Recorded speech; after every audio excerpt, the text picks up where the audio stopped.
Hello hi नमस्कार welcome to my channel mix studio. मी आज बनवत आहे सोयाबीनची कटलेट. बॉईल करून पूर्ण पाणी काढून घ्यायचे. अद्रक लसूण पनीर कोथिंबीर बॉईल झालेले सोयाबीन मिक्सरला लावून घ्यायचं. मी डाएट रेफर करतो. याच्यामध्ये हाय प्रोटीन असतात आणि आपलं ब्रेक झालेलं मसल रिकवर व्हायला मदत होते. यामध्ये आता कट केलेला कांदा ॲड करून घ्यायचा.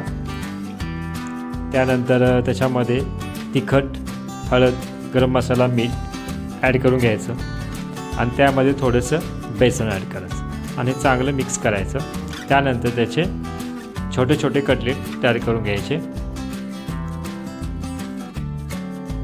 पॅनला थोडंसं तेल लावून त्यामध्ये कटलेट ठेवून फ्राय करून घ्यायचे. ही रेसिपी तुम्ही पण नक्की ट्राय करा आणि व्हिडिओ आवडल्यास कमेंटमध्ये सांगा. आणि हो, माझ्या चॅनलला लाईक सबस्क्राईब आणि शेअर करायला विसरू नका.